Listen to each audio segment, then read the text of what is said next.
Alhamdulillahirabbil alamin wassalatu wassalamu ala asrofil anbiya'i wal mursalin wa ala alihi wa ashabihi ajma'in.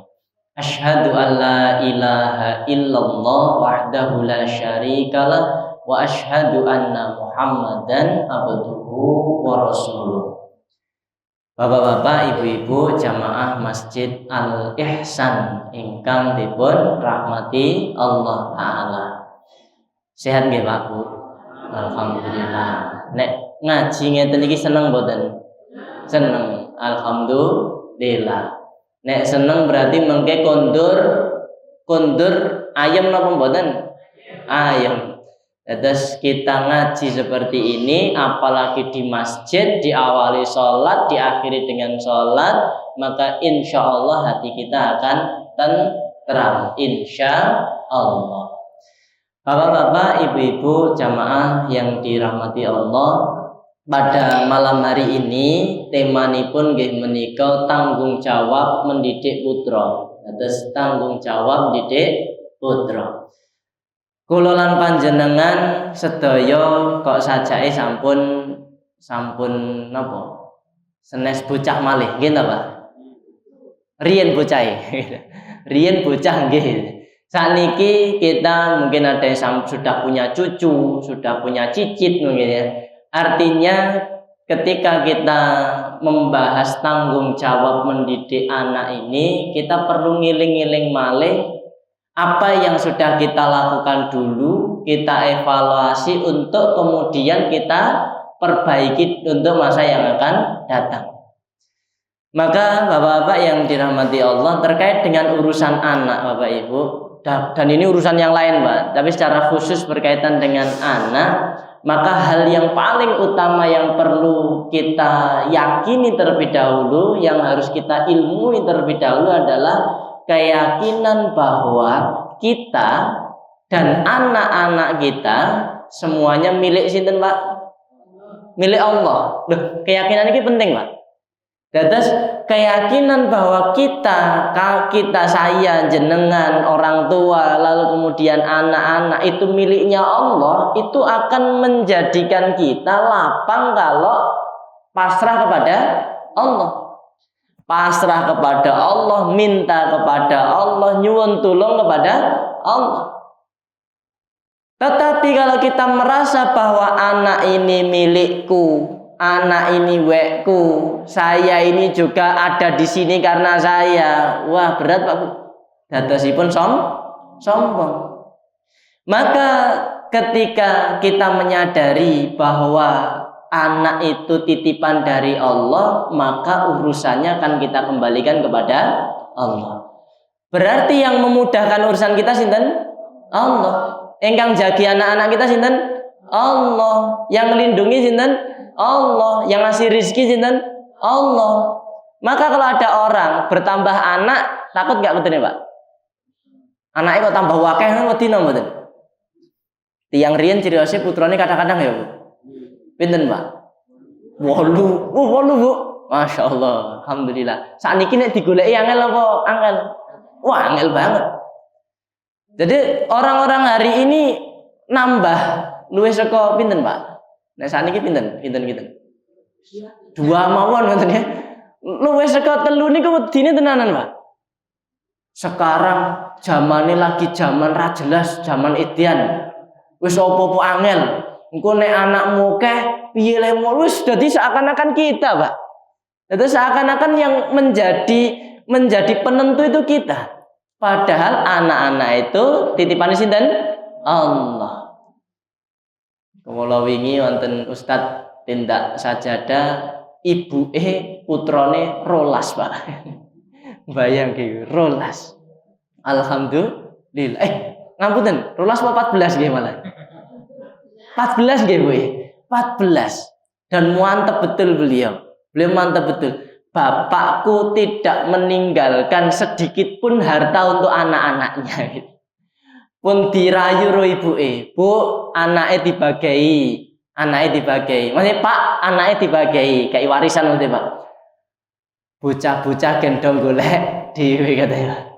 Dan alhamdulillah 14-nya betul-betul Allah urus, Pak. Artinya kalau kita menyadari Bapak Ibu, anak-anak kita ini betul-betul titipan Allah, berarti kita jaganya, didiknya, kita minta pertolongan kepada Allah. Sebagaimana dalam Quran surat Al-Isra kita diingatkan ngeten, Pak. Wala taqtulu auladakum khasyata imlaq. Dan janganlah kamu membunuh anak-anakmu karena takut miskin. Jadi kalau ada orang tua punya anak 1, tambah 2, tambah 3, tambah 4, tambah 5, itu jangan sampai kebayang kok piye rezekine. Kok ale ngurus piye, tambah akeh itu piye dan sebagainya. Kan nek logikane nek tambah akeh tambah ngentek-entek itu, Pak. Nek awale berase nek 2 orang segelas cukup, niki wong 5 kan yo ora cukup Pak segelas, Pak. Pinten, Pak? 6 gelas pinten. Artinya kalau kita pakai hitung-hitungan dunia, maka betul-betul situasinya tambah akeh tambah ra cukup. Tetapi kalau kita kembalikan kepada Allah, Allah Ta'ala sudah peringatkan, wala taqtulu auladakum khasyata imlaq. Jangan kamu bunuh anak-anakmu karena takut miskin. Ini perlu kita jadikan pegangan, Pak. Jadi kan saat ini kebalik nih, wis anak loro wae, wis anak telu wae. Karena tadi wis dunyane didadekne alasan, negarane wis gonjang-ganjing ngene iki akeh korupsi dan sebagainya, apa-apa larang. Jadi semuanya jadi alasan, Pak. Untuk padahal Allah Ta'ala, Rasulullah Muhammad SAW itu membanggakan kaum muslimin yang anaknya banyak. Niki tanggung jawab didik kok malah anak oke itu pripun iki. Ini keyakinan yang harus kita pegang dulu, Pak. Sehingga kondisi bagaimanapun kondisi anak kita, Bapak Ibu, nanti kita kembalikan kepada Allah. Kita nggak putus asa, Pak. Ya, terus bagaimanapun keadaan anak-anak kita akan kita kembalikan kepada Allah. Kalau anak-anak kita ini baik, Pak, kita syukuri sinten Allah. Kalau anak-anak kita kok nguji kita dengan urusan sing ra apik, maka kita kembalikan sinten Allah. Clear nggak, Pak Bu? Ya, terus ini harus mantap keyakinan ini bahwa anak-anak itu titipan. Anak-anak titipan. Dan anak-anak itu diberikan kepada kita untuk menguji kita. Lolos mboten kita dengan ujian anak. Lalu ayat itu dilanjutkan, nahnu narzukuhum wa iyyakum inna qatlahum kana khita'an kabira. Nahnu narzukuhum, kamilah yang beri rizki. Bapak-bapak, riyen ibu-ibu pernah angsal pelajaran bahasa Indonesia menyusun kalimat SPO, ngerti nih Pak ya? Subjek, predikat, objek, ngerti nih.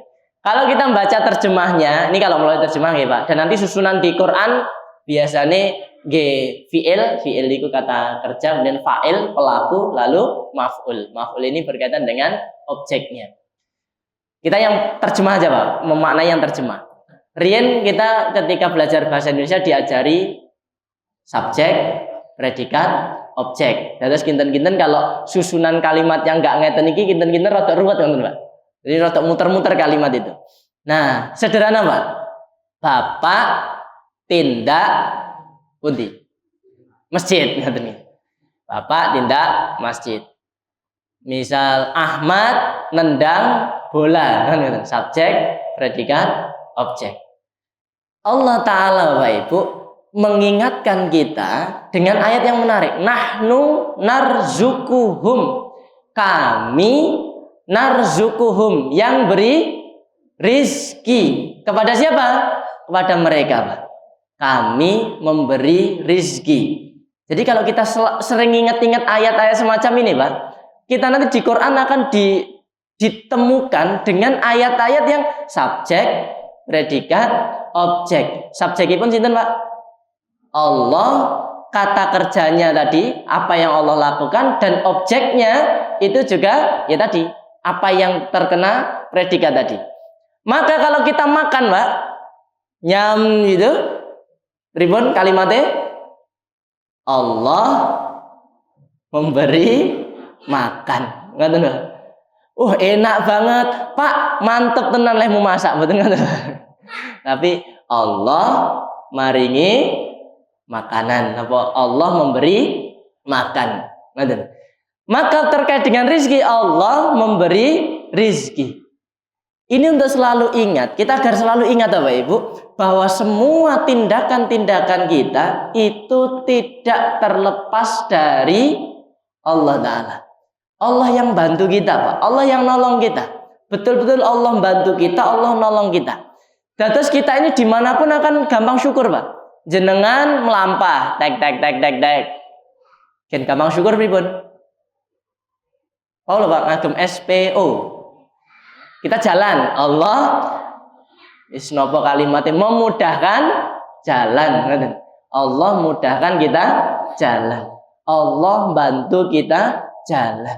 Terus kalau kita senantiasa mengingat-ingat seperti itu Bapak Ibu, lenggahnya kita di sini, duduknya kita di sini, kita akan mudah syukur. Kita nggak akan sombong dengan duduknya kita di sini, Pak. Tetapi kita akan kembalikan kepada Allah. Allah izinkan saya duduk.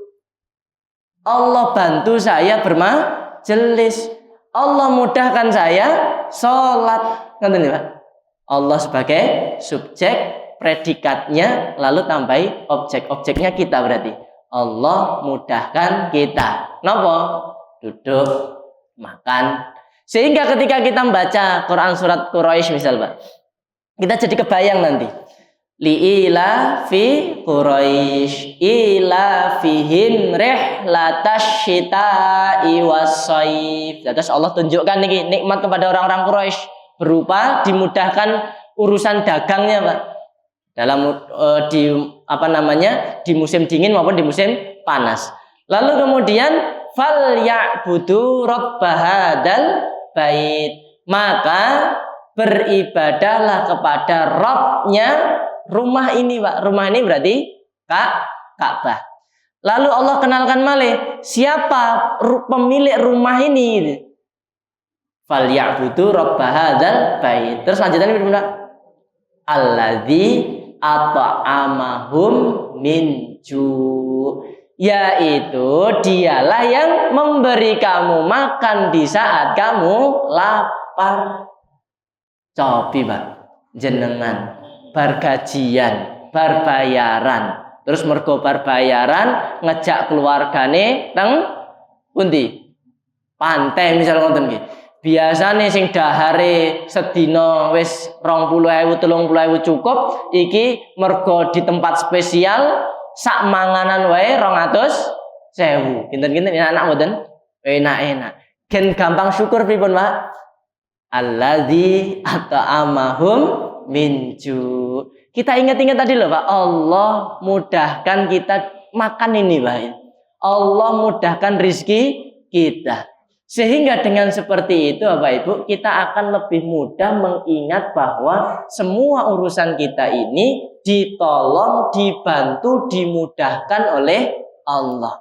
Termasuk urusan anak-anak kita. Kan beberapa waktu lalu ada berita pembunuhan, ibu membunuh anak-anaknya terus bunuh diri itu ya Pak ya. Itu kan kalau kita ingat ayat ini, wala taqtulu auladakum khasyata imlaq. Nek urusan wedi miskin kok sampai bunuh ki apa ya lali sama kali Allah Taala. Apa ya lali ra duwe iman gitu-gitu kan ngoten, Pak. Maka semua urusan kita Bapak Ibu, terkhusus dalam urusan didik putra-putri kita, maka kita kuatkan keyakinan bahwa anak-anak kita itu titipan Allah. Kita pun juga ini diberikan kehidupan itu juga harus yakin, Pak, karena kalimatnya Allah, nahnu narzuquhum wa iyyakum. Kamilah yang ngasih makan mereka dan engkau gitu. Kamilah yang memberi rizki kepada mereka dan kepadamu juga. Jadi semua yang bisa kita rasakan, baik gajian, bisa makan enak, bisa keliling dan sebagainya, itu semua dimudahkan, ditolong oleh Allah. Keyakinan ini harus kita pegang dulu Bapak Ibu. Lalu kemudian Bapak Ibu, Allah Ta'ala berikan kepada kita fasilitas. Karena sekali lagi kita sedang bincang tentang tanggung jawab. namanya tanggung jawab Bapak Ibu itu akan dimintai pertanggungjawabannya Pak Ibu. Ketika Allah berikan tanggung jawab kepada kita, maka nanti akan ditanya sama Allah. Maka keyakinan yang pertama tadi harus kita pegang. Berikutnya Allah sudah kasih fasilitas Pak. Fasilitas untuk menunaikan kewajiban kita. Apa fasilitasnya? Banyak. Mulai dari pendengaran, penglihatan, kemudian hati misalnya. Jadi Allah Ta'ala itu sudah keluarkan manusia dari perut ibunya, kemudian tanpa mengetahui apa-apa. Wa ja'ala lakumus sam'a wal absar wal af'idah. Ini semua harusnya digunakan sebagai alat untuk menunaikan kewajiban kepada Allah. Artinya ketika kita lahir di dunia ini Bapak Ibu, tidak kayak ngawur boten, tetapi kita ini punya tugas, punya kewajiban. Apa yang harus kita tunaikan? Maka 3 perangkat tadi minimal Bapak Ibu, 3 perangkat tadi minimal itu kita gunakan untuk mencari bekal, untuk berbekal ilmu agar amal yang kita kerjakan betul, agar amal yang kita gunakan benar. Ketika Allah Ta'ala berikan kita putra, ketika Allah berikan kita anak, maka harus kita cari ilmunya Pak. Dengan perantara pendengaran, dengan perantara penglihatan, lalu kita proses betul, aku kudu mantep, kudu ngene gitu. Maka kita tunaikanlah apa yang sudah kita ilmui untuk jadi amal soleh. Jadi ternyata amal kita ini Bapak Ibu tanpa ilmu itu rusak.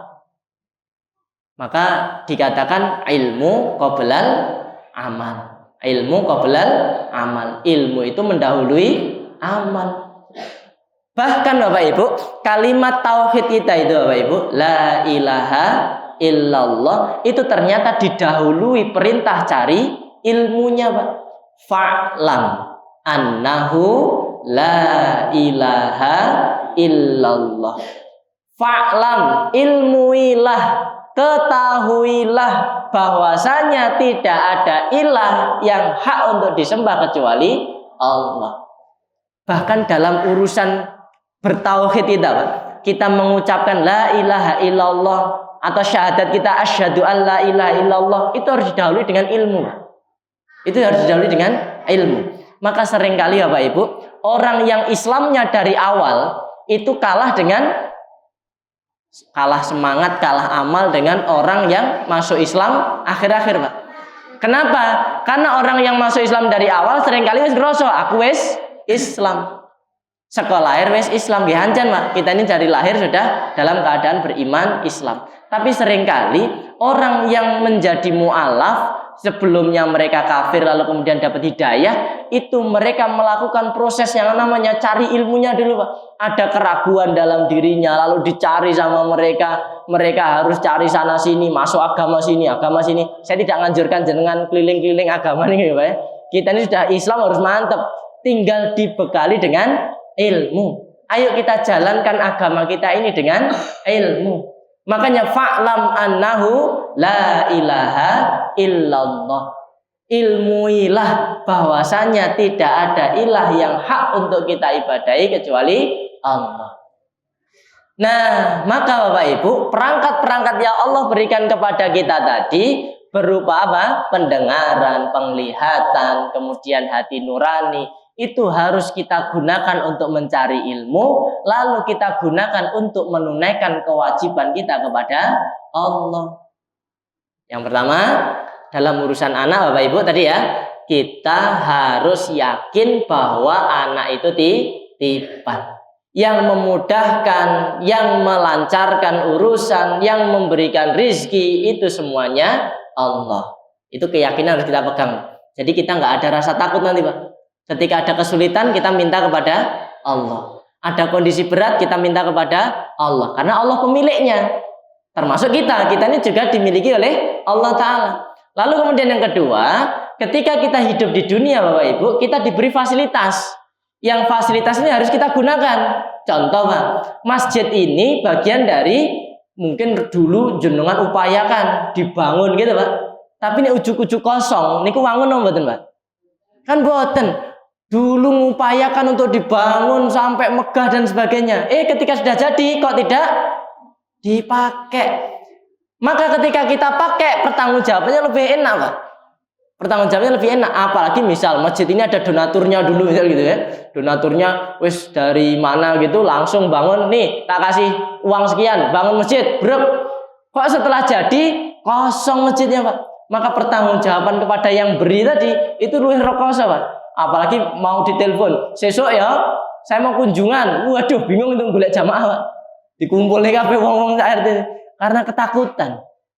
Artinya semua fasilitas ini ya Bapak itu untuk dipakai. Leres mboten, Pak? Masjid ini ketika dibangun untuk digunakan, dipakai. Lalu pertanggungjawabannya nanti jadi enak kalau sudah dipakai.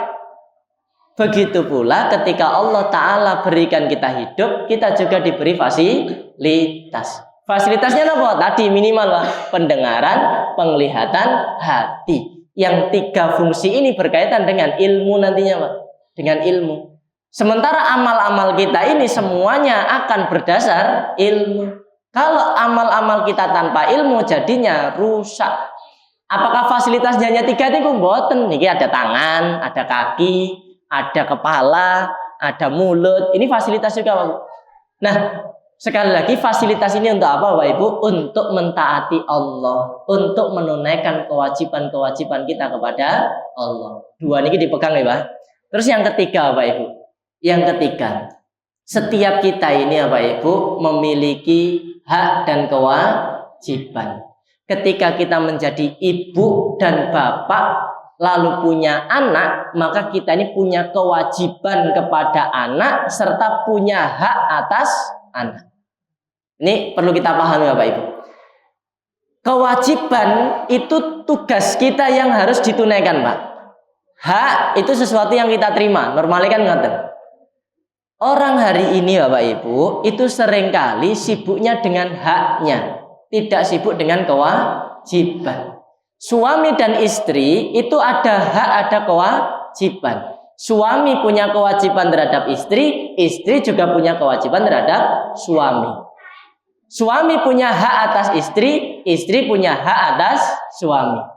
Hak dan kewajiban ini Bapak Ibu secara sederhana ketika jenengan jadi karyawan, maka karyawan ini punya kewajiban. Datang tepat waktu, bekerja yang terbaik, boten korupsi dan sebagainya. Ini kewajiban-kewajibannya. Haknya si karyawan dapat gaji, dapat bonus dan lain sebagainya. Maka kalau kita perhatikan, hendaknya setiap karyawan yang difikirkan adalah menjalankan kewajiban. Si bos kewajibannya apa? Gaji.